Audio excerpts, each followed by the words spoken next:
Donc, je vais commencer par me présenter. Sandy Vincent-Garol, je suis chargée de mission élevage monogastrique biologique pour l'ITAB, l'Institut technique de l'agriculture et de l'alimentation biologique. Aujourd'hui, je suis accompagnée d'Alix Perrin, qui est en stage de fin d'études ingénieur avec nous. Bonjour. Et donc aujourd'hui, le webinaire se concentrera sur la fermentation, l'utilisation de la fermentation. Donc on va parler du processus et également de ses bénéfices pour alimenter les porcs. Donc aujourd'hui, je suis accompagnée de mes collègues de l'ITAB, Emmanuel Baconnier et Clémence Perrin. Donc Emmanuel commencera par nous présenter le principe de la fermentation lactique. Par la suite, nous aurons cette présentation sera complétée par la présentation de Laurette Régnier du CFA-CFPPA de Lozère, qui nous parlera de lactofermentation à destination de l'alimentation humaine. Et donc Clémence, ma troisième collègue de l'ITAB aujourd'hui présente, nous parlera de fourrage fermenté pour les porcs. Nous aurons un petit temps d'échange par la suite et je vous présenterai le projet Valoragro dans le cadre duquel s'organise ce webinaire.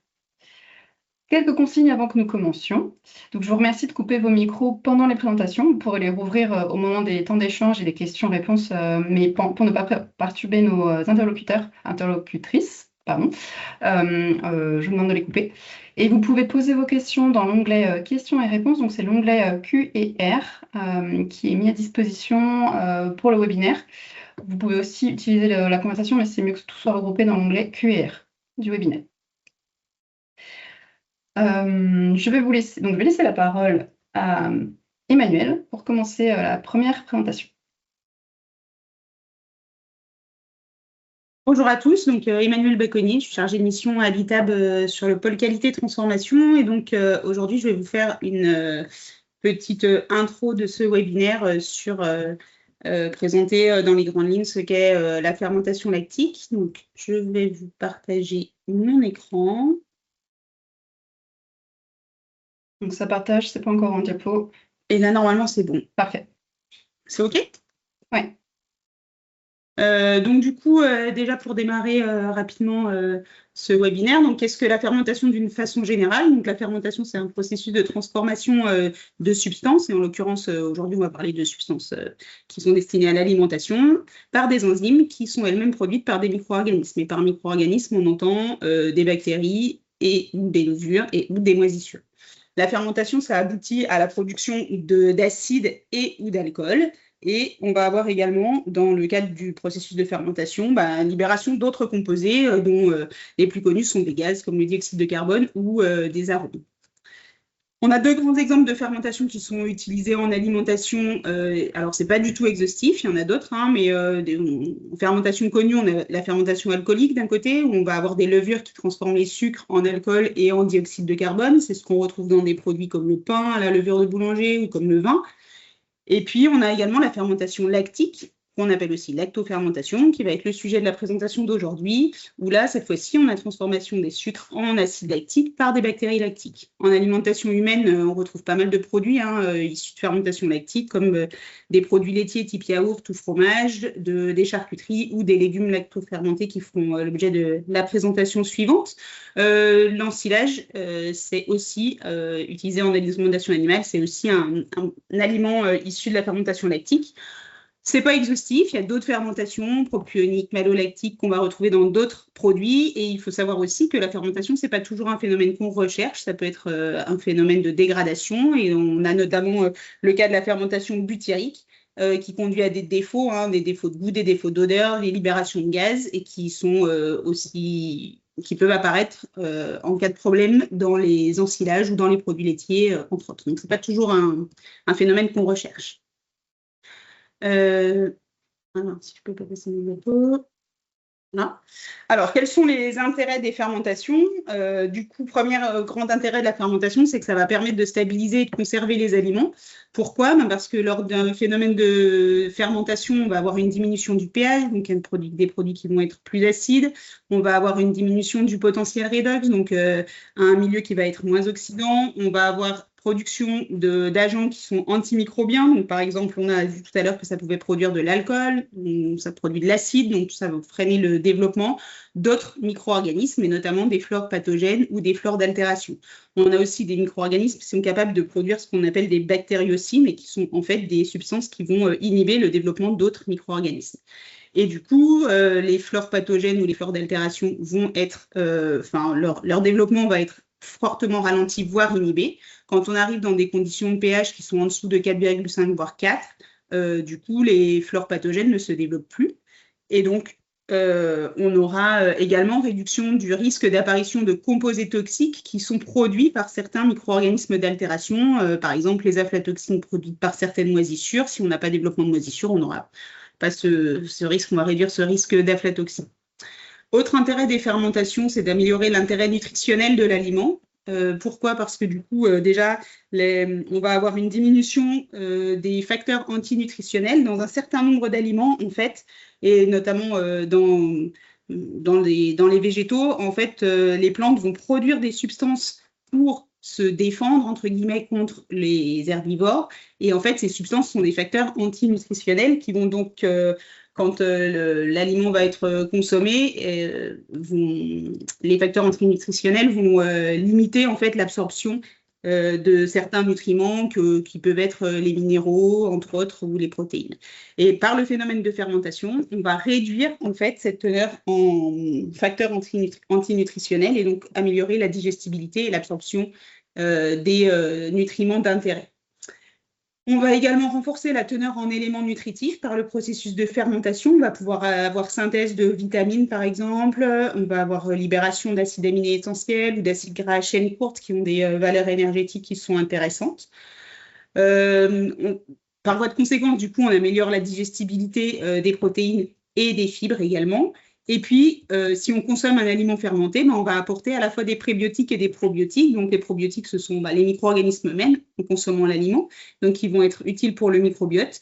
Et les prébiotiques qui sont en fait les aliments utilisés par les probiotiques. Donc, toutes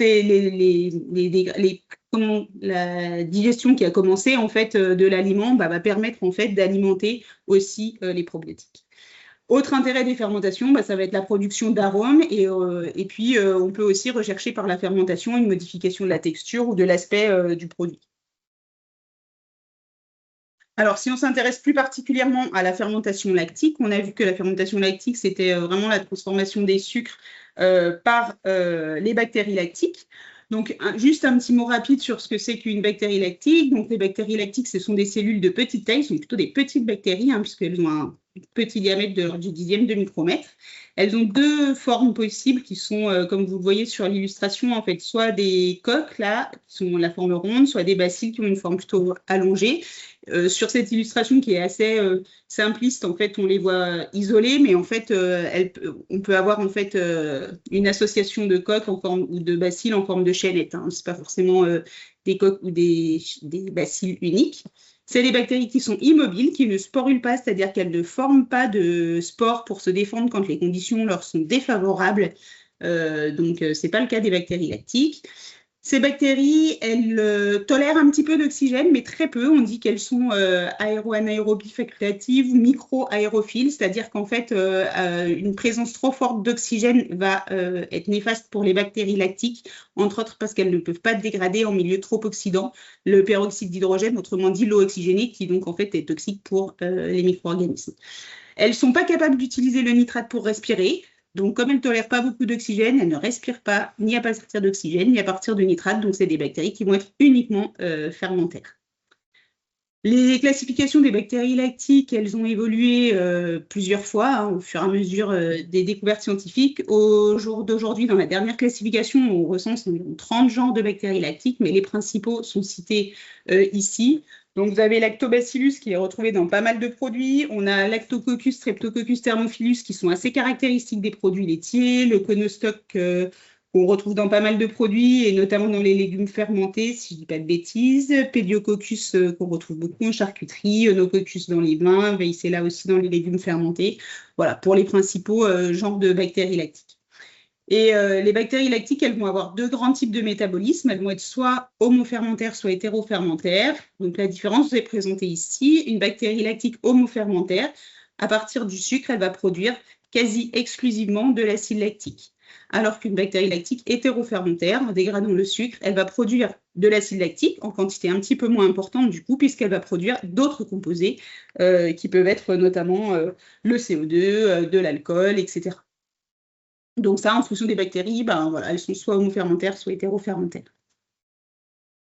Quelles sont les conditions de croissance pour ces bactéries lactiques et d'une façon plus générale pour les micro-organismes, en fait, de quels facteurs ça va dépendre? Premier facteur important, l'activité de l'eau. Donc l'eau, elle est importante pour le développement des micro-organismes. On parle bien d'activité de l'eau et pas de teneur en eau. L'activité de l'eau, ça va caractériser l'eau qui est libre et qui donc est disponible pour le développement des micro-organismes. Une bactérie, pour se développer, si on veut qu'une bactérie se développe, il faut quand même qu'elle ait une teneur en eau suffisante. Si l'eau libre, s'il n'y a pas suffisamment d'eau libre, les bactéries ne pourront pas se développer.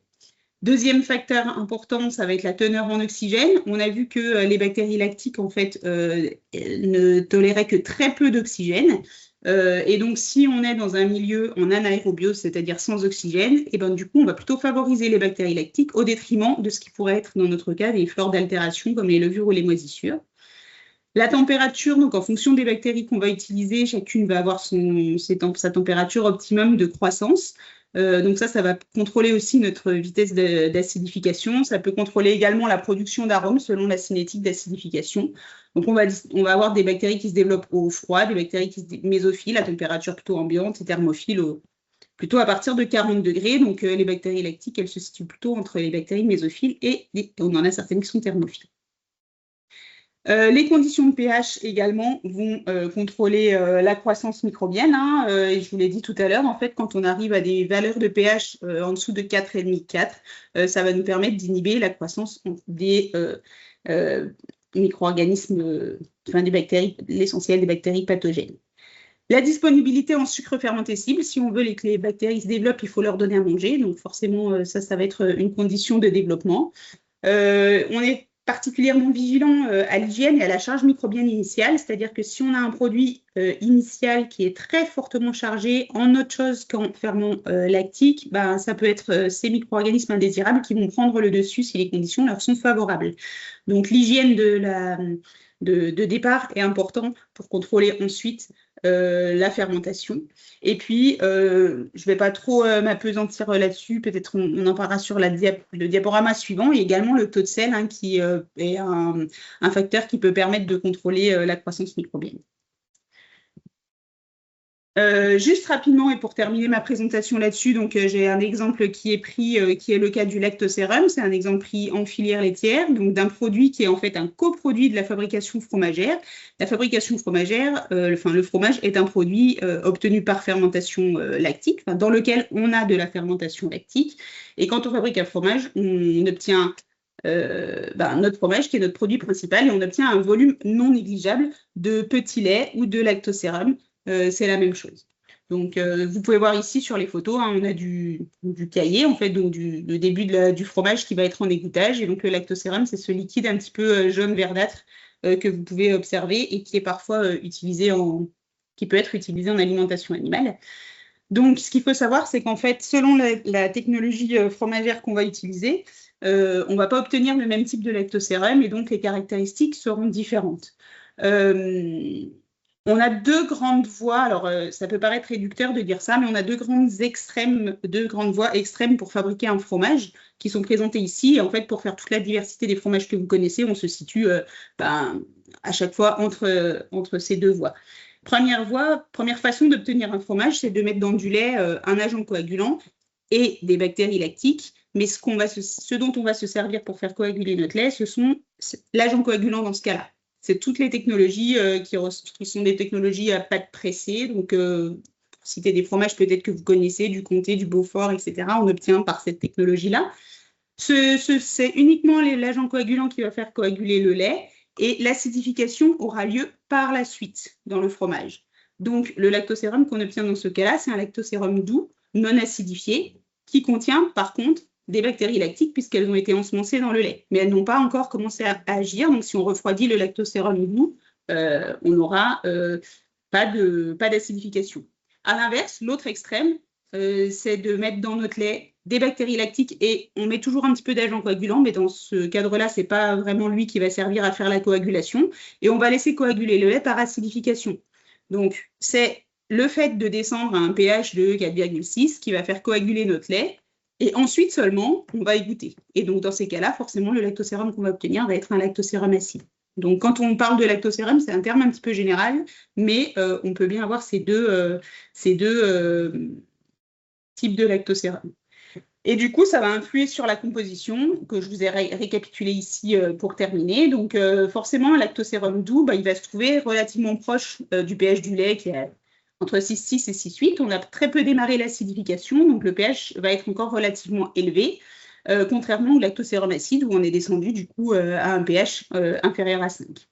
Ce qui va jouer essentiellement en termes de différence, un petit peu la teneur en lactose, bien sûr la teneur en acide lactique, mais également la teneur en minéraux, puisque en fait, dans un lactosérum acide, le fait d'avoir laissé notre lait s'acidifier, on va en fait avoir solubilisé toute une partie des minéraux qui vont ensuite partir dans le lactosérum, ce qui vous explique que le lactosérum acide va être plus riche en minéraux, et notamment les teneurs en calcium, les teneurs en phosphore, qui vont être plus élevées dues à cette déminéralisation qui aura eu lieu pendant l'acidification. Voilà. Et puis, les deux petites illustrations qui sont sur la droite de la diapositive, ce sont les deux types de protéines majoritaires qu'on retrouve dans les lactosérums, qui sont l'alpha-lactalbumine et la bêta-lactoglobuline, qui sont donc les protéines sériques du lait, les caséines étant les principales protéines du lait, mais qu'on retrouve dans le fromage, donc qui ne sont pas ou très peu retrouvées dans le lactosérum. Voilà pour cette petite intro. Et je ne sais pas si, Sandy, tu reprends la parole ou si je passe directement la parole. Oui, juste pour dire qu'on va continuer avec la deuxième présentation, on prendra toutes les questions, comme on est sur deux sujets proches, on prendra toutes les questions ensemble après la seconde présentation. Et donc, Laurette, je vous laisse vous exprimer. Bonjour à tous, donc moi je suis Laurette Régnier, je suis formatrice au CFPPA de la Lozère. Et donc c'est un centre de formation qui anime des stages courts pour adultes sur des thématiques de transformation agroalimentaire à échelle paysanne. Et donc un des stages que j'anime concerne la lactofermentation des végétaux en alimentation humaine. Et donc je vais vous en faire un petit aperçu. Alors déjà pour reprendre un peu ce qui a été dit juste avant, donc la lactofermentation dans le cadre de l'alimentation humaine, qu'est-ce que c'est? C'est vraiment une technique de conservation ancestrale et universelle qu'on retrouve vraiment partout et qui a pas mal disparu avec la découverte de la pasteurisation, mais qui revient quand même pas mal au goût du jour pour tous les points positifs qui ont pu être cités et qu'on va revoir ensemble. Donc l'utilisation de la fermentation lactique permet de stabiliser les aliments et donc on va retrouver des aliments dans un peu toutes les catégories de matières premières qui sont lactofermentées, donc tout ce qui est produits laitiers, les yaourts, fromage, des charcuteries comme les saucissons, mais aussi des végétaux comme les olives, la choucroute, du kimchi, du miso, de la sauce soja, qui sont parfois des produits juste lactofermentés et parfois des combinaisons de plusieurs fermentations. En tout cas, donc moi, je vais surtout me concentrer sur les légumes. Et dans le cas des légumes, quasiment tous les légumes peuvent être lactofermentés. Donc, ça donne une grande richesse de produits qui peuvent être fabriqués. Alors, au niveau des intérêts de la lactofermentation en alimentation animale, donc humaine, le premier intérêt, c'est vraiment d'augmenter la conservation des végétaux. Si on prend un légume juste frais, il va se conserver quelques jours, voire quelques semaines. Si on le lactofermente, il va se conserver quelques semaines, voire quelques mois, voire quelques années. Autre intérêt, c'est que ça va nous donner un produit qui est tout à fait différent du produit brut. On va avoir des modifications de couleur, de saveur, d'arôme, de texture, des acidifications, etc. Donc ça va donner des produits originaux et qui changent de ce qu'on a l'habitude de consommer.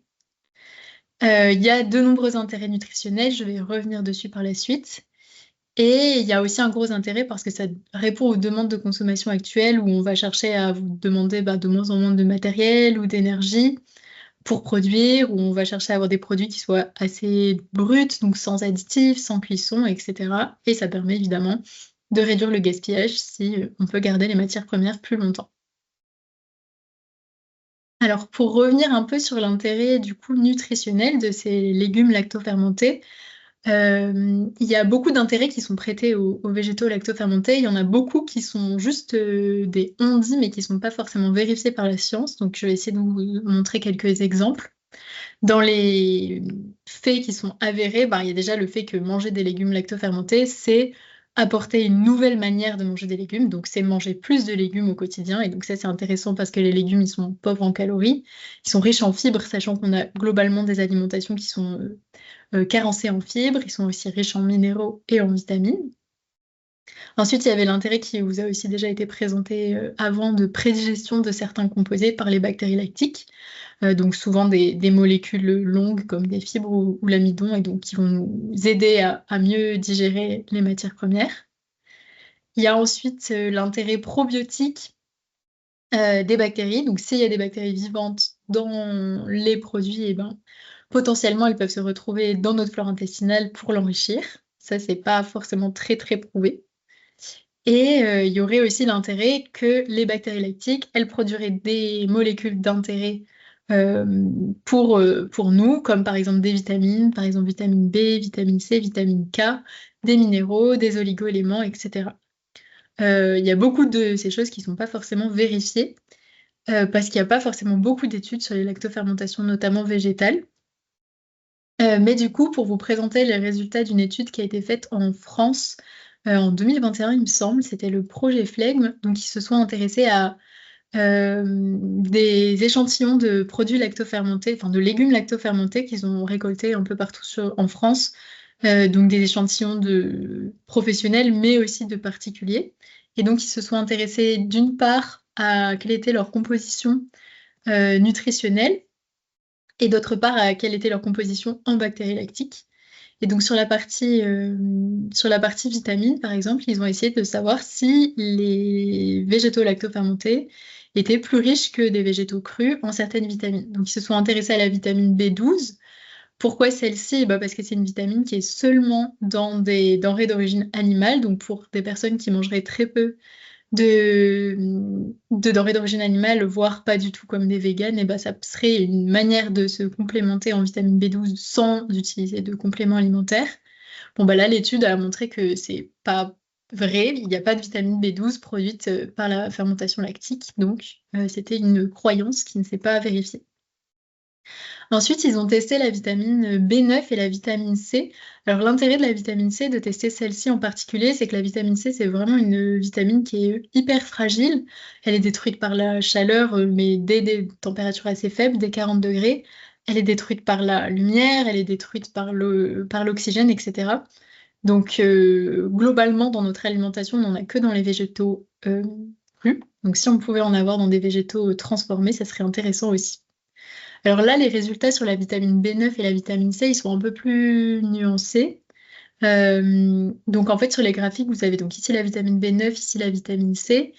En vert, on a du coup tout ce qui est chou, et en orange, tout ce qui était carottes. Et donc à chaque fois, vous avez les premiers bâtons qui correspondent aux témoins, donc aux végétaux crus. Et ensuite, à côté, des végétaux fermentés, mais avec différents process, soit râpés, soit en rondelles, et avec du coup des taux différents de sel. Et donc finalement, quand on regarde les graphiques, on voit que c'est pas hyper probant. Sur la vitamine B9, globalement, sur les carottes, elle a plutôt diminué. Sur le chou, elle est à peu près stable, mais ça dépend quand même du process. Sur la vitamine C, c'est plus intéressant. On voit que la vitamine, elle s'est à minima stabilisée, voire elle a augmenté. Donc là, c'est pour le coup un moyen hyper intéressant d'inclure plus de vitamine C dans notre alimentation. Et c'est d'ailleurs grâce aux végétaux lactofermentés que le scorbut a pu être évité sur les bateaux à l'époque où les trajets étaient très longs. Alors, ensuite, par rapport à l'aspect probiotique, ils ont étudié donc quels étaient les micro-organismes vivants dans les échantillons de produits lactofermentés. Et donc, la première chose, c'est que donc, dans 2 tiers des échantillons, il y avait des bactéries lactiques vivantes. Donc là, pour le coup, l'aspect probiotique peut exister. Ça veut aussi dire que dans un tiers des échantillons, les bactéries n'étaient plus du tout vivantes. Donc parfois, ça aura des intérêts probiotiques, parfois non. Ensuite, ils ont aussi essayé d'identifier quelles étaient les bactéries présentes. Et donc, ils en ont identifié 2 en particulier. Et donc, ces bactéries lactiques-là en particulier, elles ont comme condition de développement le fait d'être en anaérobie, à des températures plutôt température ambiante, donc des bactéries mésophiles. Et elles aiment des taux de sel qui sont en général entre 1 et on va dire 7% grand maximum. Donc sachant ça, après on va essayer de faire en sorte de les développer, elles, et pas d'autres micro-organismes dans nos produits. Autre fait intéressant, donc ils ont observé qu'il y avait des levures en fait dans la plupart des échantillons, donc c'est un peu des processus mixtes de fermentation. Et chose très très intéressante, c'est qu'il n'y a eu dans aucun des échantillons des pathogènes. Donc finalement, la lactofermentation, elle permet à coup sûr d'obtenir des produits qui soient sûrs et sans danger. Et ça, c'est obtenu grâce au fait que le pH, il est donc là en moyenne en dessous de 3,6, mais globalement, on va essayer de viser en dessous de 4, et donc en dessous de 4, on n'a pas de bactéries pathogènes. Au niveau du process, donc, alors au niveau des légumes, ce que je vous disais, tous les légumes ils peuvent être lactofermentés. Et ça, c'est pour 2 raisons. La première, c'est que les bactéries lactiques, elles se trouvent en grande quantité à la surface des végétaux, donc elles sont là. Et en plus de ça, les légumes, ils contiennent tous les nutriments et tous les sucres nécessaires pour leur développement. Donc si on met en contact les bactéries qui sont à la surface et les nutriments qui sont à l'intérieur, et on va pouvoir avoir une lactofermentation. Ça, c'est plutôt faux dans le cas des fruits, parce que les fruits, ils sont plutôt majoritairement recouverts de levure, et en plus, ils sont plus riches en sucre, ce qui fait qu'on va plutôt avoir des fermentations alcooliques que des fermentations lactiques. C'est pas impossible de lactofermenter des fruits, mais c'est quand même beaucoup plus compliqué. Donc en termes de process, dans le cas de l'alimentation humaine, ce qu'on fait, donc, c'est qu'on lave les légumes, donc dans le but d'avoir une base d'hygiène et une quantité de micro-organismes pas trop élevée au départ. On les découpe. Là, il y a toutes les possibilités. On peut faire des gros morceaux, on peut laisser des végétaux entiers, on peut faire du très très fin, du râpé, etc. Et ensuite, on va saler. Alors là, le salage, je vais rentrer un peu plus dans le détail parce que c'est vraiment une étape primordiale. C'est elle qui permet de faire en sorte que ce soit les bactéries lactiques et pas les autres micro-organismes qui se développent. Donc le sel, il va faire une chose. Première chose, c'est qu'il va faire une osmose qui va permettre à toute l'eau et à tous les nutriments de sortir des végétaux. Ce qui va faire 2 choses, donner les nutriments aux micro-organismes et aussi créer beaucoup de jus, ce qui va faire qu'on va se retrouver en milieu anaérobie. Les légumes vont être plongés dans leur propre jus. Deuxième chose, ça va inhiber des micro-organismes indésirables qui, eux, ne supportent pas les taux élevés de sel. Troisième chose, ça va inactiver des enzymes d'altération. Ça permet notamment de garder des textures intéressantes comme du croquant. Et la dernière chose, c'est que le sel apporte du sel, donc en termes de goût, c'est aussi intéressant. Et là, au niveau du salage, il y a 2 possibilités qui vont du coup dépendre et du végétal et de la manière dont on l'a découpé. Soit on va faire un salage à sec, soit on va faire un saumurage. Le salage à sec, on va partir du principe que le végétal en lui-même, ou la manière dont il a été coupé, va faire qu'il y a assez d'eau qui va sortir, et donc juste avec le jus du végétal, on va être en milieu anaérobie. Donc là, pour ça, on va juste avoir besoin de rajouter du sel. Entre 1 et 2%, en général, c'est suffisant. Dans les recettes, on peut monter jusqu'à 3%, mais après, ça devient trop salé gustativement. Et sur la technique du saumurage, donc la deuxième technique, c'est on part du principe que le légume n'a pas assez de jus, ou alors on l'a coupé en trop gros morceaux. Donc on n'arrivera jamais à obtenir un milieu anaérobie sans rajouter du liquide. Donc là, cette fois-ci, on va ajouter de l'eau et du sel. Et du coup, soit on fait un calcul où on fait en sorte qu'il y ait 1 à 2% de sel par rapport au poids total eau plus légumes, soit on rajoute une saumure sur nos légumes, et cette saumure contient en général entre 1,5 et 6% de sel. Dans des cahiers des charges pour des olives, par exemple, on monte jusqu'à 7 ou 8%. Mais finalement, le global fait entre saumure et olive, fait qu'en fait, on est à 2% de sel. En tout cas, peu importe la technique choisie, il faut qu'il y ait suffisamment de liquide pour être vraiment en milieu anaérobie, et c'est ça qui va faire que ça va fonctionner. Alors si je reviens sur le process, on est ensuite à la mise en jarre ou en cuve. Donc là, ça dépend vraiment de l'échelle de production. Ça peut être fait soit en bocaux, soit en seau, soit en cuve, peu importe, du moment que c'est du matériel qui permet d'être en anaérobie, qui soit le plus possible à l'abri des UV, et qu'on puisse faire des prélèvements à l'intérieur. Et du coup, l'étape la plus importante, c'est l'étape de fermentation finalement. Et donc là, l'étape de fermentation, ça va être une fois qu'on a nos légumes qui sont salés et qui sont bien mis en anaérobie dans les récipients, ça va être de mettre à une température la plus adaptée aux bactéries lactiques des légumes. Donc ça va être des températures ambiantes. Plus elles sont élevées, plus ça sera rapide. Et donc là, le but, c'est de mettre en place la fermentation lactique le plus vite possible pour atteindre très rapidement un pH qui soit très acide pour que les bactéries lactiques soient les seules capables à se développer et donc être sûr d'avoir un produit qui n'est pas dangereux et qui ne contiendra pas de pathogènes. On peut éventuellement faire une deuxième phase où ensuite on va se placer à température plus basse. Et là, l'objectif, ça va être plutôt de développer des composés d'arômes, donc développer des produits qui soient intéressants gustativement, mais on n'est plus du tout sur le fait de stabiliser le produit et de le rendre sûr.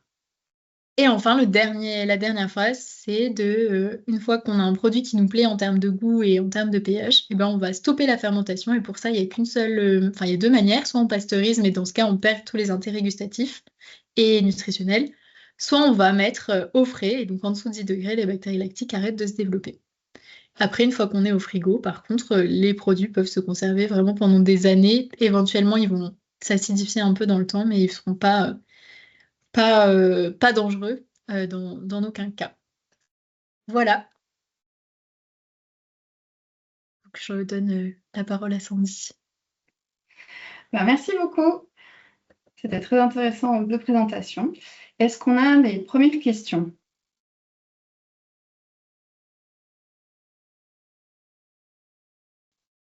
Oui, alors dans l'onglet questions-réponses, il n'y a pas de questions. Par contre, s'il y a des personnes qui ont des questions à poser, vous pouvez lever la main et poser votre question à l'oral et on y répondra.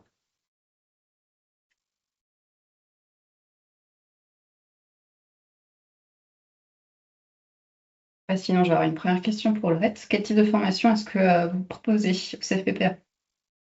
Oui, alors donc sur le site de Florac où je travaille, on propose des formations courtes qui durent quelques jours, entre 2 et 5 jours en général, sur de la transformation paysanne. Donc moi, je suis vraiment spécialisée dans tout ce qui est végétal, transformation de légumes, de fruits, etc. Mais on a aussi des volets transformation laitière et transformation carnée. Et tout ce qui est réglementaire aussi avec les formations hygiène ou HACCP ou conception d'ateliers, etc. C'est très varié. Et pour Emmanuel, sur quel projet est-ce que tu travailles? Est-ce que tu as des projets actuellement en lien avec la fermentation ou les produits laitiers? Non, on n'a pas forcément de projet, je veux dire, actuellement en lien avec la fermentation. Par contre, au sein du pôle qualité transfo, on a déjà travaillé sur des problématiques, sur des produits type pain, par exemple. Voilà, on n'a pas de projet en cours, par contre, à présenter. Très bien. Ça m'intéresse, donc je garde l'info. Bon, si vous avez d'autres questions, n'hésitez pas à... J'ai une question. Oui, On peut poser des questions aussi? bien sûr. Très bien. Moi, en fait, c'est la question des fibres qui m'a marquée dans les présentations aussi parce que c'est un gros sujet. Donc, moi, je travaille sur l'alimentation des animaux et notamment des monogastriques qui sont très sensibles aux fibres. Enfin, en tout cas, on s'intéresse beaucoup à la fibre, notamment par rapport à l'intérêt énergétique des produits qu'on utilise. Et en fait, Emmanuel et Laurette, vous avez dit que la lactofermentation permettait d'améliorer la digestivité des fibres. Est-ce que vous pouvez en dire un peu plus sur justement quelles sont ces fibres? Parce que je sais qu'il y a des fibres solubles et insolubles. Du coup, lesquelles sont concernées? Et concrètement, en fait, qu'est-ce qui se passe? Est-ce que c'est une dégradation de la chaîne? Parce que les fibres, c'est une chaîne de sucre assemblée. Enfin, est-ce que vous savez un peu plus sur qu'est-ce qui se passe dans les réactions? Moi, je peux dire 2 mots, mais je ne saurais pas répondre à toutes les questions. Pour moi, c'est plutôt les fibres solubles qui sont prédigérées. Et en fait, par prédigestion, on entend simplement la réduction de la longueur de la chaîne. Oui. Et donc, du coup, en fait, ça veut dire que plus ta chaîne est petite, plus le principe de la digestion, c'est de raccourcir la longueur de la chaîne pour avoir des nutriments qui sont assimilables. Et donc, du coup, en fait, là, c'est ce qui commence à se produire dans le phénomène de fermentation, par la fermentation. Mais je ne sais pas, en fait, Laurette, si vous pouvez compléter. Je pourrais pas en dire plus non plus. C'est vrai qu'il n'y a pas beaucoup d'études non plus qui s'intéressent à ça, en tout cas sur l'alimentation animale, de voir l'impact sur les fibres. C'est des choses qui se disent, mais qui ne sont pas forcément vérifiées, quoi. Ça manque un peu d'études. Je peux te compléter, c'est un des éléments que j'avais vu notamment par rapport à des tests qui ont été faits en laboratoire, ce que j'ai pu noter dans la biblio, donc notamment sur les coproduits fermentés. Pour le tourteau de soja ou de colza, on voit la lactofermentation, elle permet d'augmenter l'énergie brute digestible parce que tu as une diminution en fait de la lignine et de la cellulose. Et du coup, je suppose que c'est par le fait de réduire la chaîne, et du coup, ça te libère et ça te rend plus l'énergie plus disponible et du coup plus de digestibilité. Et du coup, c'est un petit teaser pour les éléments que je voulais apporter juste après ta présentation. Donc ça tombe bien, je te laisse la parole pour nous parler de fermentation dans l'alimentation des cochons.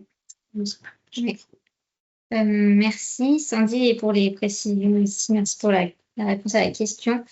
Donc, comme je disais, Clémence Berne, moi je suis chargée de mission au pôle élevage de l'ITAB. Je travaille notamment sur les sujets autour de l'alimentation des monogastriques et donc on a pu travailler avec une diversité de collègues, les différentes structures sur la valorisation des fourrages frais et conservés pour les porcs et les volailles. Et donc aujourd'hui, je vais notamment pouvoir vous parler de la valorisation des fourrages fermentés, enfin conservés fermentés, pour les porcs, puisqu'on a notamment travaillé sur l'enrubanage. Alors, je me mets en grand écran. Quand on parle de fourrage fermenté, finalement, de quoi on parle? En fait, quand on parle de bottes d'enrubané ou d'ensilage, de fourrage ensilé, finalement, c'est deux fourrages qui sont fermentés. Et en fait, ce qui est un peu dans la littérature, par exemple, quand on parle d'ensilage, ça sert à la fois pour parler d'une technique de conservation, puisque l'ensilage, c'est une technique qui permet de conserver par voie humide en faisant appel justement à la fermentation lactique, donc en condition anaérobie, pour avoir une fermentation, une acidification, etc., qui permet de conserver le fourrage. Donc l'ensilage, ça veut aussi on parle aussi d'une technique de conservation, mais on dit plus généralement, on parle d'ensilage quand on parle du produit fini, c'est-à-dire le fourrage qui est distribué aux animaux. Donc c'était juste pour introduire là-dessus et noter que les fourrages verts peuvent être conservés durablement grâce à l'ensilage. La réaction enzymatique, la succession de réactions enzymatiques et microbiologiques qui a lieu dans un ensilage est la même que celle qui a lieu dans un enrubanage, si ce n'est que la matière première n'est pas exactement la même parce qu'elle n'est pas récoltée au même moment. Donc j'ai fait un peu de recherche aussi en amont de ce webinaire sur justement le processus de fermentation qui a lieu dans l'ensilage. Et en fait, on a vraiment, c'est un peu comme ce que vous avez décrit ici sur les légumes, c'est-à-dire qu'on a un fourrage qui évolue rapidement les premiers jours post-récolte par une section de réaction enzymatique et bactérienne. En fait, au début, quand on stocke l'ensilage, on a de l'oxygène qui est présent, par exemple au-dessus de la bâche, même s'il y a eu un bon tassement ou à l'intérieur, il y a des résidus d'oxygène. Et donc ça, à ce moment-là, on a une première phase qui est une phase donc aérobie, dans laquelle il y a des réactions enzymatiques et aussi de fermentation, je crois, aérobie. Et puis ensuite, on a progressivement une phase transitoire qui nous amène ensuite à l'explosion en fait de la présence des bactéries lactiques par une diminution du pH et avec des conditions d'anaérobie qui se mettent en place, et ce qui nous permet d'avoir justement cette phase de fermentation acide qui se déroule en général entre 2 et 14 jours post-récolte et qui va nous permettre voilà, de diminuer le pH et de stabiliser le produit. Donc, la qualité du fourrage, elle dépend bien de l'équilibre entre les différents micro-organismes. C'est aussi ce que disait Emmanuel sur le fait que la charge microbienne est importante. Alors, on ne la contrôle pas vraiment en élevage, mais en tout cas, c'est bien ce qu'on retrouve ici. Et que la rapidité de démarrage de la fermentation lactique est essentielle pour avoir un fourrage de bonne qualité. Donc là, j'avais remis un peu plus, ça c'est un document, c'est issu d'un document de l'ANSES de 2004 sur les bonnes pratiques de fabrication de l'ensilage. Et qui détaillait justement les différentes phases, donc cette fameuse phase enzymatique qui nous, par exemple, nous intéresse puisque quand on valorise des fourrages pour les porcs, on cherche notamment à valoriser la protéine aussi présente dans ces fourrages puisqu'on cherche à avoir des fourrages riches en protéines avec des légumineuses. Et en fait, au tout début, dans la phase, quand on est encore en aérobie, on va avoir une réaction enzymatique qui va consommer notamment les protéines et qui va en fait solubiliser l'azote, c'est-à-dire que les protéines complexes se transforment en acides aminés libres ou en azote libre. Et donc ça, c'est une perte en tout cas pour les monogastriques, on va le voir après, puisque à la différence des ruminants, ils ne sont pas capables de valoriser cet azote libre. Mais ensuite, voilà, il y a différentes réactions fermentaires qui se mettent en place jusqu'à atteindre justement notre fermentation lactique, qui est essentielle. Et donc, on a en effet l'hétéro et, comment tu as dit, homo et hétérofermentation selon les types de bactéries qui sont utilisés. Et à noter que, comme aussi l'a souligné Emmanuel, on peut avoir des problèmes de fermentation butyrique. Ça se passe souvent, notamment quand le fourrage est récolté trop humide.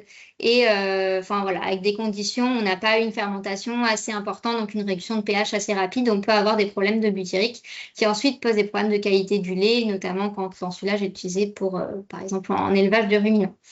Et à noter aussi que une fois que la botte d'enrubanage ou l'ensilage est entamé, donc qu'on a un front d'avancement, on peut avoir la phase post-fermentaire où peuvent se développer des moisissures et des levures, et donc qui posent ensuite des problématiques d'altération, de risque de mycotoxicose, enfin voilà, d'altération du produit, ce qui fait qu'un fourrage qui est entamé doit être consommé assez rapidement une fois ouverture. Donc, on retrouve en fait globalement ce qui a été présenté précédemment, qui était plutôt sur l'alimentation, enfin sur l'alimentation humaine, mais en tout cas, c'est vraiment la même chose en alimentation animale. Donc, nous aussi, à noter que l'ensilage et l'enrubanage, comme je disais, c'est la même réaction, mais ce qui distingue, c'est un peu le produit en lui-même, puisque l'ensilage, ça va être fait sur des végétaux qui sont plus précoces, puisque sur les graminées, on est en début d'épuisation, et puis sur les légumineuses, on est vraiment au stade végétatif en termes de récolte. Donc, c'est là où on va avoir les meilleurs, on le verra un peu plus tard, le moins de fibres et puis le plus de protéines dans le fourrage. Mais l'enrubanage, on va récolter un peu plus tardivement, donc avec des graminées en début d'épuisation et puis des légumineuses en début de bourgeonnement.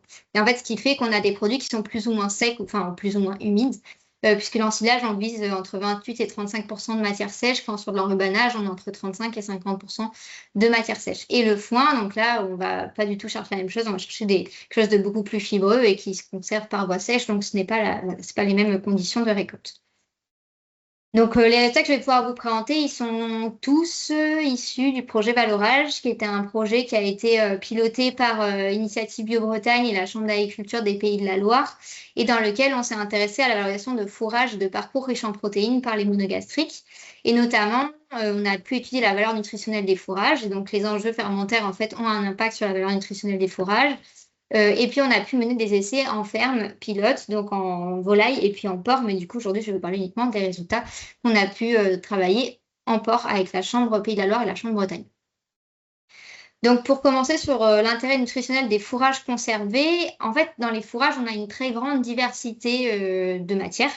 Là, par exemple, c'est représenté par rapport à la protéine brute en fonction de la cellulose. Donc, on a quand même un produit qui est relativement fibreux. Par exemple, un tourteau de tournesol bio non décortiqué, on est à peu près sur les mêmes teneurs en cellulose brute, mais on va avoir une très grande variabilité de la teneur en protéines, à la fois liée à la composition en fait du mélange, puisque quand on regarde des fourrages, on a des mélanges prairiaux, ou on a des mélanges, ou on a des fourrages avec une seule espèce, par exemple du foin de luzerne par exemple. Et donc, ce qui explique aussi cette grande diversité des fourrages de prairie où avec une grande majorité de graminées, on va être sur des teneurs en protéines qui sont plus faibles, c'est les points que vous avez en vert. Et puis sur des fourrages plus riches en légumineuses, on va avoir des teneurs en protéines qui sont un peu plus élevées. Mais à noter que nous, par exemple, dans le projet, c'est des points qui sont un peu plus gros, là, ceux qu'on a étudiés. Et donc, si on prend un enrubanage, en fait, selon les conditions de récolte, de fertilisation aussi des prairies, de mélange, etc., on peut avoir des très grandes différences en termes de teneur en protéines brutes et puis en fibres. Donc, à noter que ça a un impact. Si on regarde l'intérêt énergétique des fourrages, en fait, on va avoir des valeurs énergétiques qui sont très différentes selon les types de fourrages. Et surtout, si on s'intéresse au graphique qui est ici, on a vraiment une diminution du coefficient d'utilisation digestive de l'azote, donc de la digestibilité de l'énergie, pardon, pas de l'azote, qui est liée à la teneur en fibres. Donc, NDF, c'est une manière d'évaluer les fibres non digestibles. Et donc, plus le fourrage va être riche en fibres et moins l'énergie qui est présente par les amidons et les glucides va être digestible par les animaux. Et donc, c'est pour ça qu'on a les coefficients les plus faibles pour des foins, par exemple, qui sont donc des fourrages très, très fibreux.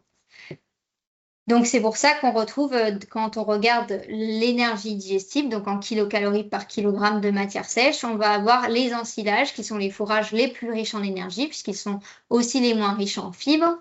Et puis, on va retrouver ensuite les enrubanages, même si parfois des foins de très bonne qualité peuvent avoir, malgré la teneur en fibres élevée, les végétaux présents étaient très riches en énergie et donc on retrouve toutefois des fortes teneurs énergétiques. Mais donc à noter que les ensilages, dans les fourrages en tout cas conservés, sont par exemple les matières premières les plus riches en énergie, du fait notamment de leur teneur en fibres limitée. Et donc, c'est pour ça que pour valoriser au mieux son fourrage, en fait, on cherche à limiter les fibres. Et ça passe ça se passe à la récolte, puisque plus on va avoir des végétaux qui sont précoces et moins la teneur en fibres est élevée. C'est ce qu'on voit ici. Si on regarde différents graminées avec des stades végétatifs qui évoluent, donc du végétatif, montaison, épiaison, floraison, on voit bien qu'on a une explosion, entre guillemets, de la teneur en fibres non digestibles au moment avant l'épiaison. Et donc, c'est pour ça qu'on récolte de l'ensilage et de l'enrubanage avant l'épiaison pour essayer d'avoir justement cette limitation de la teneur en fibres. Voilà, donc c'est pour ça qu'en monogastrique, qui sont très sensibles aux fibres, c'est différent pour les ruminants, on préconise de faire des récoltes relativement précoces. Si on s'intéresse maintenant à l'intérêt protéique des fourrages, là aussi, en fait, donc vous allez le voir, c'est dans la suite de la présentation, l'intérêt protéique, il dépend de pas mal de choses différentes. Le premier, c'est tout ce qui va se passer à la récolte, puisque là aussi, en fait, quand on est au stade végétatif, là, si vous regardez le graphique, on a deux légumineuses qui sont présentées. On a la valeur protéique en vert qui est la plus élevée au stade végétatif et qui diminue progressivement avec l'avancement du stade phénologique. Et donc, c'est pour ça que l'ensilage est une matière première qui utilise une matière première précoce, peu avancée dans son développement végétatif et donc est le plus riche en protéines. L'intérêt, ensuite, il dépend aussi de l'origine botanique du fourrage, puisque, on le sait, souvent on a des fourrages de prairies multi-espèces, et donc il est important de notifier que, par exemple, la luzerne reste une des légumineuses fourragères les plus riches en azote, si on la compare à un trèfle. Que les graminées sont moins riches que les légumineuses en protéines. Et là encore, ce n'est pas une grande surprise, mais voilà, ça reste toujours important de le préciser. Donc, on a une différence de la teneur en azote, mais on a aussi une différence selon les espèces de comment se constitue cette protéine. Et nous, en monogastrique, ce qui nous intéresse, c'est beaucoup les acides aminés qu'on dit limitants, qui sont la lysine et la méthionine. Et donc, si on regarde en fait dans la protéine, la part de la protéine qui est de la lysine, on voit que le trèfle, finalement, même s'il est moins riche en azote, en protéines que la luzerne, il a une plus forte proportion de lysine et donc ça reste une matière première qui est tout particulièrement intéressante. Voilà, et sachant qu'en plus, donc là, je vous fais par grande espèce, mais en fait, même au sein d'une même espèce, il y a une faute, il y a des différences selon les variétés, selon les conduites, selon la fertilisation, etc. Donc, en fait, tout ce qui se passe au champ, dans les choix variétaux et les choix agronomiques, va avoir un impact sur la qualité des fourrages. Et donc, si on regarde justement le mode de conservation, je vous le disais tout à l'heure, en fait, les phénomènes de fermentation, là, c'est pas vraiment c'est la fermentation plus les réactions enzymatiques du début de stockage qui va en fait avoir cette fameuse réaction de protéolyse, c'est-à-dire de digestion des protéines. Et donc, en fait, dans les enrubanages et les ensilages, la part d'azote non protéique est importante. C'est ce qu'on voit sur le graphique à gauche. Par exemple, pour un ensilage de luzerne, on va avoir seulement 25% de l'azote total disponible, de l'azote total présent dans le fourrage, qui est de l'azote protéique, donc encore sous forme de protéines. Et il faut noter qu'en fait, les monogastriques, n'ayant pas de panse avec des bactéries qui peuvent justement valoriser l'azote libre et l'azote non protéique, en monogastrique, on valorise très mal cet azote non protéique. Et donc, finalement, la protéolyse qui a lieu dans la fermentation, c'est aussi une perte en partie de la teneur en protéines, de la teneur en azote disponible pour les animaux. À noter, donc là, par exemple, c'est ce qu'on voit sur l'ensilage, si on compare un ensilage et un enrubanage, on va avoir une plus ou moins rapide, une fermentation plus ou moins contrôlée ou une gestion du tassement plus ou moins efficace. Si on compare un ensilage de feuilles de luzerne avec un enrubanage de luzerne, on a finalement plus de protéolyse dans l'ensilage que dans l'enrubanage. Donc, c'est pour ça qu'on dit souvent que l'ensilage est quand même un bon compromis. L'enrubanage est un bon compromis alimentaire pour les monogastriques. Et à noter aussi qu'il y a certaines espèces prairiales qui ont une capacité de davantage résister à cette protéolyse des protéines. Et donc, c'est notamment le trèfle qui a une enzyme en fait qui protège les protéines de cette protéolyse. Et donc, c'est pour ça qu'on a des enrubanages de trèfle. Enfin, si on compare par exemple l'ensilage de feuilles de trèfle avec l'ensilage de feuilles de luzerne, on va avoir une teneur en azote protéique qui est plus importante du fait de cette protection par ces enzymes. Donc au final, en fait, certes, il y a il y a différents éléments qui arrivent, mais on a quand même un produit qui est déjà plus ou moins riche en protéines, et donc on obtient finalement des graphiques sur les teneurs en acides aminés digestibles dans les fourrages. Et donc on manque encore de données parce que ça, au niveau de la recherche, ça c'était notamment travaillé par l'INRAE avec l'UMR Pégase qui est situé autour de Rennes, enfin à côté de Rennes. Et donc, en fait, ce qu'on a pu voir, c'est que l'ensilage reste une des matière première fourragère la plus intéressante en termes d'apport en lysine. Là, en haut, on la compare avec des matières premières qu'on utilise plus classiquement dans l'alimentation des animaux. Donc, on se rapproche d'une céréale, en fait, d'un son de blé ou d'un protéagineux, en fait, avec la teneur qu'on a là en lysine.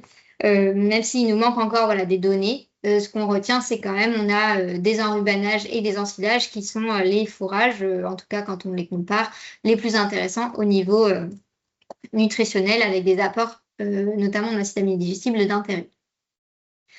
Donc ça, c'était pour la partie plus théorique, mais ensuite, on a pu tester en fait les différents enrubanages. On a voulu tester l'enrubanage dans des élevages pour voir comment ça s'intégrait dans les plans d'alimentation des animaux et quel intérêt on pouvait y voir. Donc, on a fait, je vais présenter notamment, plus spécifiquement, cet essai qui a eu lieu dans le Morbihan, chez un éleveur de porcs en circuit long. Et puis après, j'aurai également un autre essai, mais que je présenterai plus rapidement, qui a été fait dans le Maine-et-Loire. Donc, dans le premier, on a suivi, en fait, donc ça a été fait notamment et suivi par la Chambre d'agriculture de Bretagne. Ils ont donc suivi 2 bandes de porcs dans lesquelles, sur 2 années consécutives, avec toutefois le même plan d'alimentation, mais on a testé 2 fourrages différents, puisqu'un fourrage de 2022 et un fourrage de 2023. Et puis 2 types de râteliers pour voir aussi la consommation différente entre un râtelier posé au sol et un râtelier suspendu. Donc, il y avait comparaison de 2 lots, un lot témoin et un lot essai. Et en fait, le lot essai a été rationné progressivement en aliments concentrés avec une distribution à volonté d'enrubanage. Donc, l'éleveur ne souhaitait pas prendre trop de risques pour ce premier essai. Donc, on a en fait rationné assez peu. À partir de 89 jours, du coup, donc 45 kg de poids vif, on avait un rationnement à 2%, puis on est passé à 4% à partir de 68 kg et enfin un rationnement à 6% à partir de 100 kg. C'était des porcs de race, des porcs roses, large white tendras, croisés piétrins, donc ce qui se trouve assez classiquement dans les élevages, dans les plus gros élevages de porcs bio. Donc, on avait 2 fourrages assez différents, un fourrage plus diversifié avec une prairie multi-espèces à base de trèfle, fétuque et raies gras, mais avec une teneur en matière sèche qui était très élevée, ce qui est assez rare d'avoir un enrubanage avec 71% de matière sèche.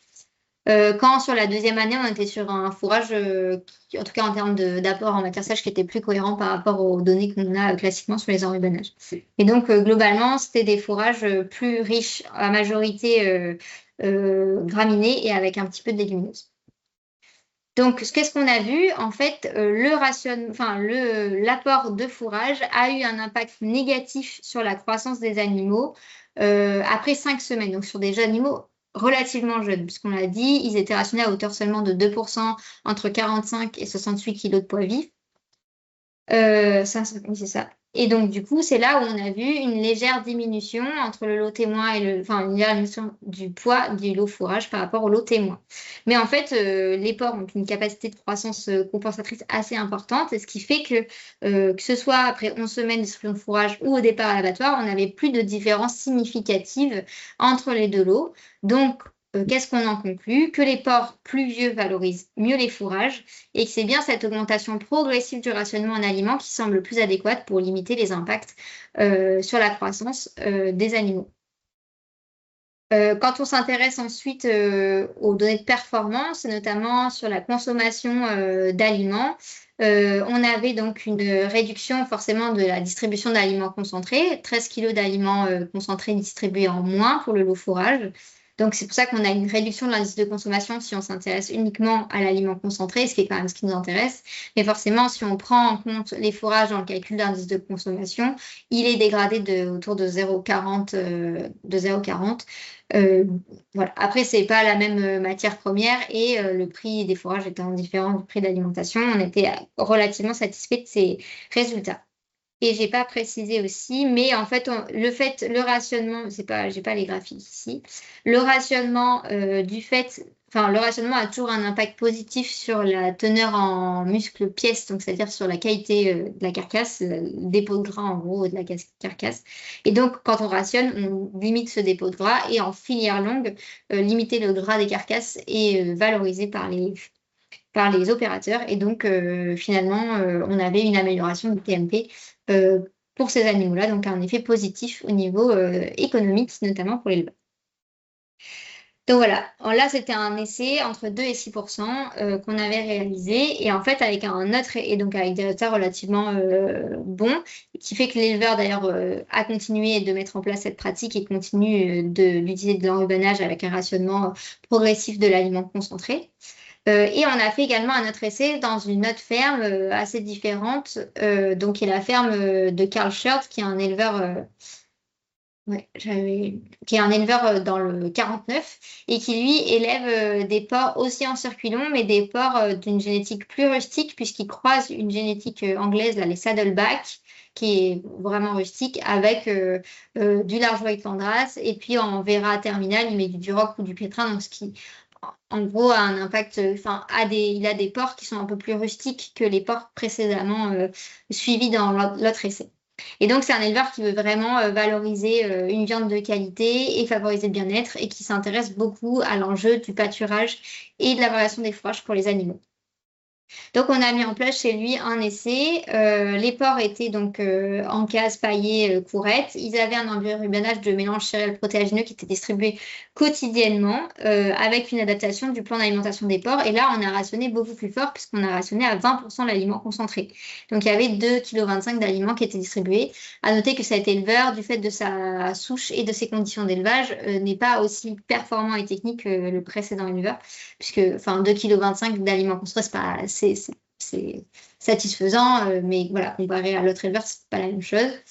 Sans rentrer dans les détails, mais donc du coup, on avait 50 kg près de fourrage qui étaient distribués par jour pour les porcs, et donc ce qui fait qu'il y avait à peu près 2 kg d'enrubanage disponible par porc et par jour.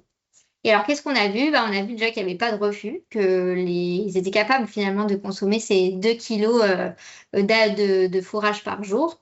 Avec une appétence qui était forte, vraiment un attrait des porcs dès qu'il y avait de la distribution, de la recherche de ce fourrage qui est quand même relativement sucré aussi, et puis l'acidité de l'enrubanage était intéressante pour les porcs. J'ai pas remis les analyses chimiques en fait du fourrage, mais donc c'était relativement intéressant au niveau des apports protéiques. Et donc nous, ce qui était un peu compliqué cet essai, c'est que il y a eu une crise assez importante en porc bio et donc on n'a pas pu suivre sur ces années-là nos témoins et notre lot en rubanage en parallèle.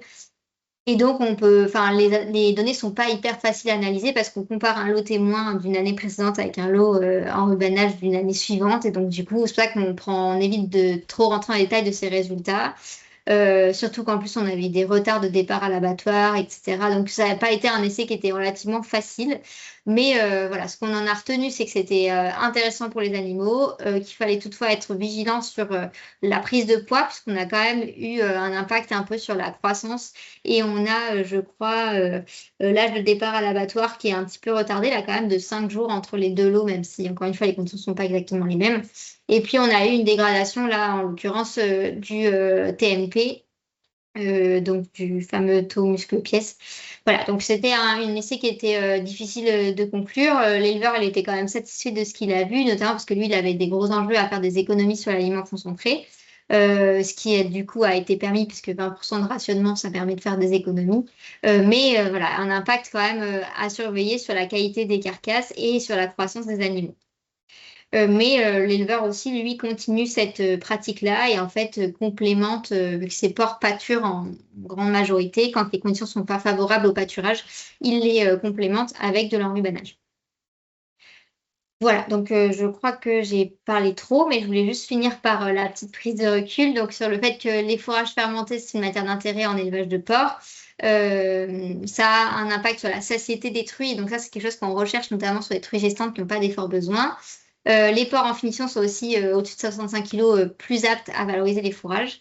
Et donc l'enrubanage, ça reste un bon compromis entre valeur alimentaire par rapport à un ensilage, mais plus pratique d'utilisation et avec une bonne appétence. On a vu qu'on a des rationnements qui pouvaient être plus ou moins intenses, avec des impacts plus ou moins marqués sur les performances, et donc il y avait encore des essais à mener aussi pour voir quel pourrait être l'optimum en fait de rationnement pour les animaux. À noter que du coup, il est important de distribuer le fourrage puis l'aliment pour éviter d'avoir des problématiques de concurrence à l'auge et qu'on a eu une amélioration voilà, du comportement des animaux qui était plus calme. Que pour favoriser aussi l'appétence, en fait, le fait d'avoir des râteliers suspendus, c'était mieux que d'avoir des râteliers au sol, comme on voit ici, puisque du coup, le fourrage est distribué, il est toujours un petit peu frais, donc il est plus appétant, puis il y a l'effet de la distribution par l'éleveur qui attire les porcs, etc. Donc, ces râteliers-là étaient plus adaptés.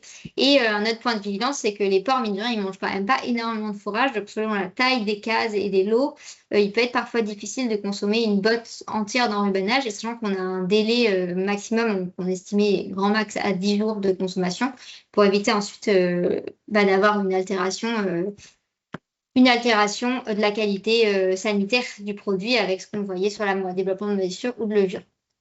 Bref, je vais pas. Enfin voilà, juste j'avais mis d'autres éléments sur la qualité au champ, mais je vous en ai un petit peu parlé tout du long, qu'il est important de bien choisir ses espèces, en fait de bien récolter et de bien stocker pour éviter justement d'avoir des conditions d'aérobie pendant la fermentation qui perturberaient complètement la qualité enfin, de la conservation.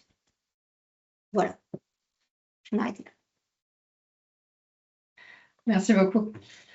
Alors, juste avant de vous laisser la place pour les questions, je vais compléter les éléments que Clémence a présentés. Donc, Clémence vous a parlé des fourrages donc, mis en culture et ensuite ensilés.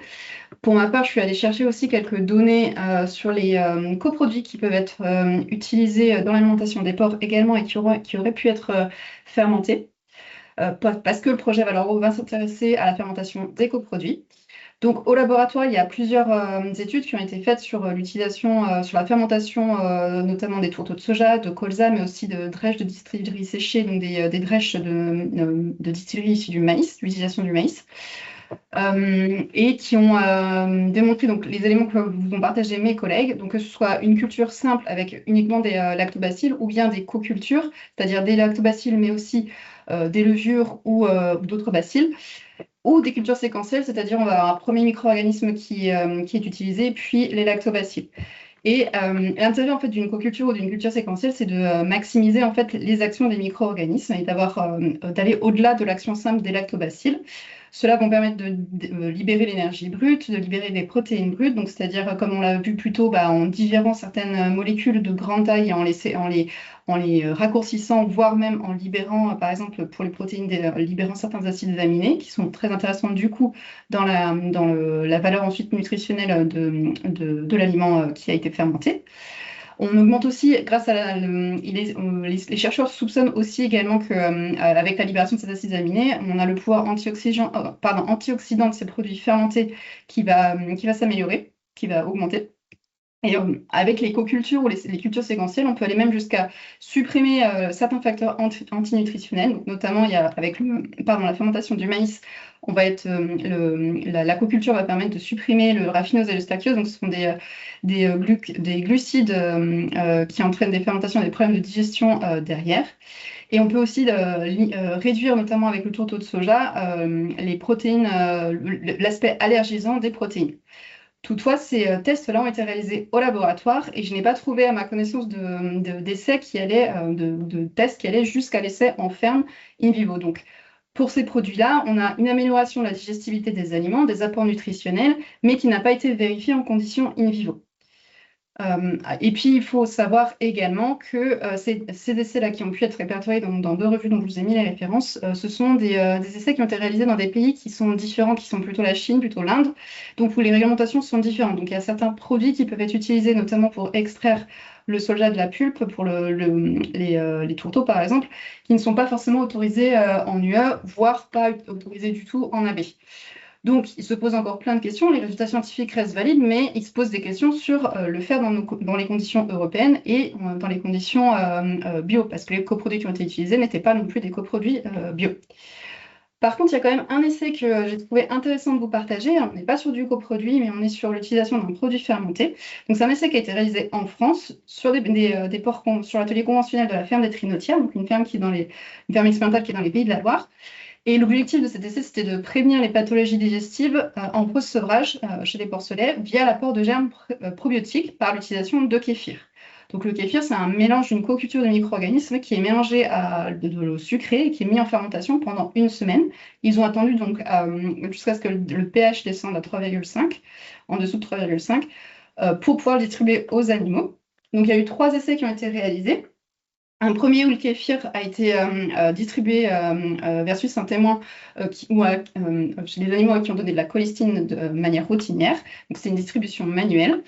Et 2 autres essais où le kéfir a été distribué versus un témoin qui ne recevait rien. Donc soit en distribution manuelle, de la même manière, soit en distribution automatisée dans l'eau de boisson des animaux, donc avec une pompe doseuse. Le kéfir, il était distribué 2 semaines avant le sevrage et 2 semaines après le sevrage. Donc, dans le premier cas, lorsque le kéfir a été distribué versus un lot témoin qui recevait de la colistine de manière préventive, les performances des porcelets en post-sevrage dès de l'eau étaient comparables. Donc, il y avait le même niveau d'adgestion, le même indice de consommation, le même GMQ et le même taux de perte.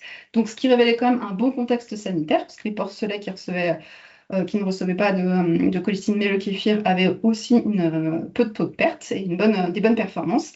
Et c'est ce qui a poussé à arrêter l'utilisation de la colistine en routine. Là, je vous parle d'essais qui ont été réalisés dans les années 2010, donc quand on commençait à parler d'arrêter des médicaments en routine l'élevage porcin. Dans le cas où le kéfir il a été distribué versus rien en face, les résultats ont été assez intéressants. Alors, distribué de manière manuelle, donc en faisant couler donc, le kéfir sur les aliments, le mélangeant avec l'aliment qui est distribué en pré-sevrage et en post-sevrage. On a pu noter des meilleures performances des porcelets qui recevaient le kéfir versus ceux qui ne recevaient rien. Pourquoi? Parce que Clémence l'a dit tout à l'heure, les aliments fermentés, ils sont plus appétants. Et du coup, ça a augmenté le niveau d'ingestion des aliments juste avant le sevrage et après. Et ça s'est continué, ça s'est poursuivi jusqu'à... ça a permis d'améliorer aussi le poids de sortie de sevrage des porcelets. L'indice de consommation était le même, le taux de perte était le même. Donc les porcelets, ils ont eu un meilleur démarrage, mais du coup, comme le taux de perte était assez semblable, les auteurs ont conclu que c'était plutôt un bon contexte sanitaire qui était présent à l'élevage. Par contre, un bémol et une attention un point sur lequel l'attention avait été soulevée, c'était le temps de travail était élevé pour distribuer manuellement le kéfir sur l'aliment des porcelets. Un autre essai a été réalisé en automatisant la distribution. Et dans ce cas-là, les performances ont été comparables dans les 2 lots, que ce soit le lot qui recevait du kéfir ou celui qui ne recevait rien, comme dans le premier cas du lot qui recevait de la colistine. Mais toutefois, le fait que le lot témoin n'ait rien reçu a confirmé le bon contexte sanitaire de l'élevage. Par contre, il y a un intérêt qui a été vu pendant cet essai-là, c'est que comme le kéfir a été distribué via l'eau de boisson, il n'y a pas de biofilm dans le circuit d'eau qui s'est développé, et donc il y a un intérêt pour les pratiques d'hygiène de la ferme. Voilà. Donc, pardon, je vais aller trop vite. Voilà, en conclusion, donc, le kéfir, il peut avoir un intérêt selon la forme où il est distribué et peut donner de bons résultats donc, pour les porcelets. Lorsqu'il est distribué, il rend les aliments plus appétants. Et voilà, tout va dépendre de la manière dont on le distribue et ça peut impacter le temps de travail. Donc, pourquoi est-ce que je vous parle de ces éléments? Ah, pardon, je vais faire une pause avant de poursuivre. Donc, du coup, est-ce que vous auriez des questions sur la présentation de Clémence ou les quelques éléments que je vous ai racontés très rapidement sur l'utilisation des aliments fermentés pour l'alimentation des porcelets? J'ai pas eu de questions dans les questions-réponses, mais comme tout à l'heure, s'il y en a qui veulent en poser à l'oral, vous pouvez lever la main et on distribuera la parole. N'hésitez pas.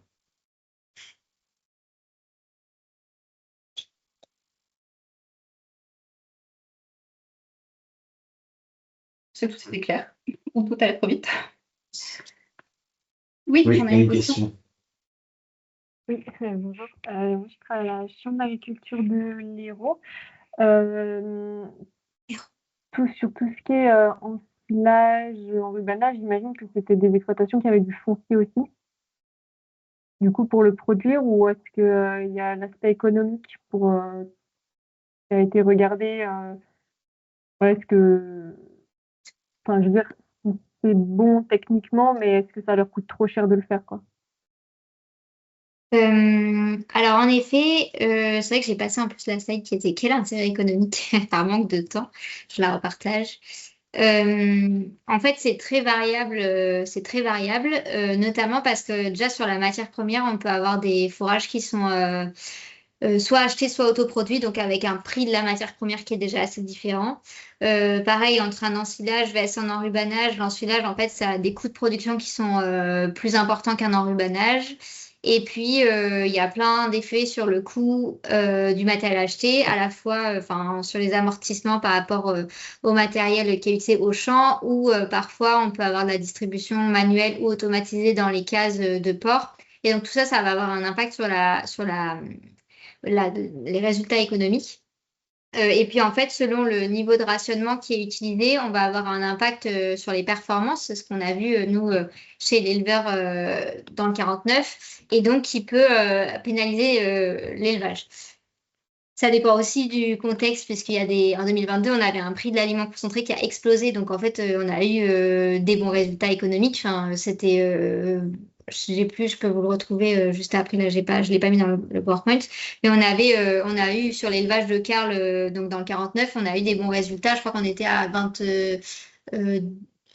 je vais dire une bêtise, je vais le regarder en parallèle, comme ça je pourrais le dire plus précisément. Et chez l'éleveur, en fait, qui a peu rationné, il a eu une petite économie réalisée, puisque du coup, notamment, une économie de 13 kilos d'aliments par porc, forcément, quand on multiplie par 45, ça fait, enfin 45 porcs.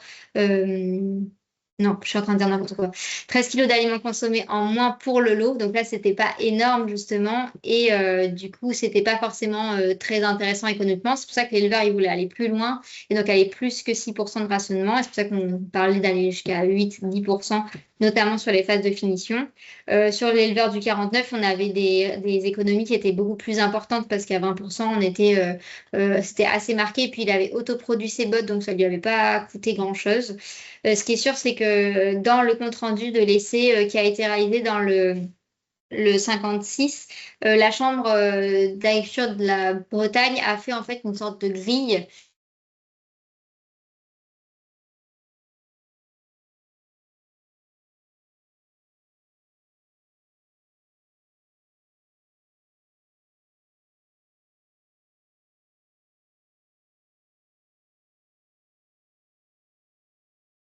Je pense qu'on a perdu les collègues de Gautron. Dès qu'elles se reconnecteront, on pourra compléter sa réponse. On va essayer de prendre une autre question peut-être en attendant.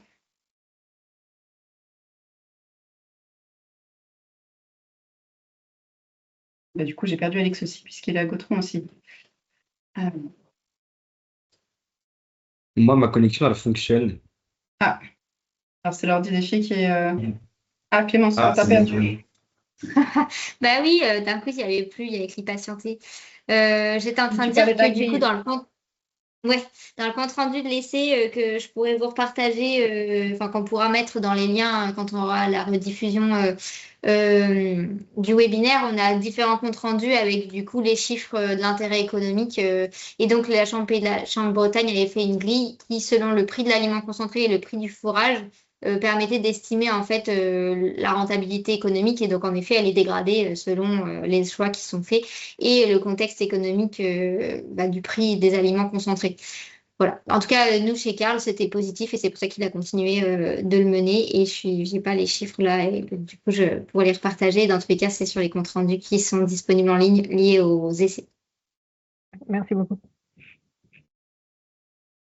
Voilà. Est-ce qu'on a une dernière question? Sinon, je passe à la suite rapidement. Le temps file.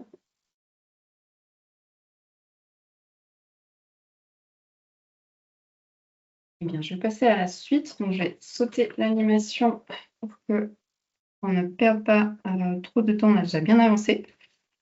Donc, je vais juste vous parler du projet Valeurs Agro, dans le cadre duquel s'organise ce webinaire. Donc, je pense que vous l'avez compris, on va parler de fermentation et de coproduits dans le cadre de ce projet. Donc, Valeurs Agro, le titre du projet, c'est Valorisation des coproduits par la fermentation à destination des aliments pour porcs et pour volailles. Donc, ce projet, il va s'intéresser aux porcs, aux volailles en Europe. Et en France, du coup, pour les partenaires français, on va travailler sur les porcs uniquement. Et parmi les partenaires européens, nous avons donc la Belgique qui est aussi le pilote du projet. Nous avons les Néerlandais et également l'Allemagne avec l'Institut Tunnel. Le projet, il part de l'idée d'utiliser l'agroécologie comme un outil de transition vers des systèmes agricoles durables pour les productions animales. L'idée, c'est d'appliquer les principes de l'agroécologie au système de production animale, soit via l'utilisation de pratiques de gestion intégrées pour améliorer la santé des animaux, soit via la réduction des intrants, soit en optimisant le fonctionnement des systèmes et du coup en réduisant leur impact sur le milieu, en renforçant la résilience de ces systèmes-là également par les choix qui sont faits d'une manière sur les pratiques ou sur les génétiques, par exemple, et également de préserver la biodiversité et les systèmes écosystémiques dans lesquels ces systèmes se situent. Donc l'idée, c'est d'appliquer ces principes de l'agroécologie et de garantir une utilisation des ressources et des services écosystémiques rendus par ces fermes. L'idée, c'est d'essayer de répondre également aux besoins des systèmes alimentaires qui soient socialement équitables à la fois pour les producteurs, mais aussi pour les consommateurs, qui répondent à la fois aux besoins des uns et des autres. L'objectif du projet, c'est donc de mettre en œuvre ces principes. Comment? C'est en valorisant les flux de coproduits par la fermentation. Donc, aller travailler sur l'utilisation des coproduits dans l'alimentation des animaux pour réduire les intrants. Mais l'idée, les questions qui se posent sont quels flux, quels coproduits est-ce qu'on peut utiliser? Comment? Par la fermentation, mais par quel processus de fermentation? Et vous l'aurez compris avec les premières présentations de cet après-midi, on va travailler sur la fermentation lactique. Mais il se pose plein de questions. Comment est-ce qu'on va faire cette fermentation? Comment est-ce qu'on va la mettre en place en ferme? Qu'est-ce qu'on va utiliser comme coproduit, comme substrat? Mais du coup, quel type de fermentation derrière on va mener? Ensuite, se pose aussi des questions sur le fait d'inclure les fermentats dans l'alimentation des animaux. Comment est-ce qu'on le fait? À quel volume? Est-ce que ça va permettre d'améliorer l'efficacité de l'utilisation des nutriments? Donc, du coup, il va y avoir des analyses en laboratoire pour aller vérifier justement les valeurs nutritionnelles et digestives des nutriments. Quel va être l'impact sur la santé et le bien-être des animaux? Et quel va être également l'impact écologique et socio-économique de cette approche sur la ferme? Pour ce faire, on va avoir un laboratoire vivant qui se met en place donc, dans les différents pays partenaires. Et l'idée, c'est un lieu d'échange en fait avec des éleveurs qui vont mettre en place cette fermentation, qui vont réfléchir à ce processus de fermentation en ferme, mais aussi des conseillers, mais aussi d'autres personnes qui peuvent intervenir en fonction des besoins du laboratoire vivant. Et l'idée, c'est d'être un lieu d'échange entre les parties prenantes, mais aussi avec les chercheurs du projet. Donc, on va avoir des chercheurs qui vont travailler sur le processus de fermentation en laboratoire. Et l'idée, c'est d'échanger avec le laboratoire vivant pour voir si c'est applicable et comment est-ce qu'on peut modifier le concept, comment on peut modifier le processus pour l'appliquer en ferme. L'idée, c'est aussi d'aller caractériser donc, les produits issus de ces fermentations, donc avec des analyses qui vont être menées en Belgique, mais aussi avec l'INRAE de Saint-Gilles, à côté de Rennes, pour aller voir quelles sont les valeurs nutritionnelles, la digestivité de ces produits in vitro et aussi in vivo. Les performances sur la santé et le bien-être des animaux vont également être évaluées, donc avec des échanges avec le laboratoire vivant et des travaux de grille qui vont être établis, et également sur l'impact, idem pour l'impact social, économique, écologique au niveau des exploitations agricoles. Et puis évidemment, tous les acteurs vont participer à la communication et dissémination des résultats dans le projet. C'est le moment où je vais vous faire mon appel à contribution. Nous cherchons donc du coup des participants pour le laboratoire vivant, donc que ce soit des éleveurs qui ont des cochons ou non, ou qui ont des coproduits ou qui ont des animaux ou qui sont en lien les uns avec les autres. Nous cherchons aussi également des conseillers ou des animateurs qui pourraient participer dans le laboratoire vivant pour nous aider à réfléchir à la mise en place de ces processus, prendre un petit peu de hauteur. Donc des producteurs de coproduits, que ce soit en ferme, en industrie agroalimentaire ou issus de la distribution également, on a élargi le périmètre. Et puis des personnes qui ont une expérience de la fermentation lactique qui peut nous aider dans le process et nous aiguiller ou nous apporter une expérience sur ces questions-là. L'idée du laboratoire vivant, c'est d'avoir 1 à 2 réunions par an, de s'adapter aux besoins de ces participants. C'est d'échanger donc entre les participants et les partenaires. Et il y a aussi la possibilité de réaliser un peu plus tard dans le projet 3 essais en ferme rémunérés. Mais ça, c'est optionnel, c'est pas obligatoire. Donc, si vous êtes intéressé, contactez-nous. et vous avez mes contacts et ceux de ma collègue de l'INRAE sur cette slide.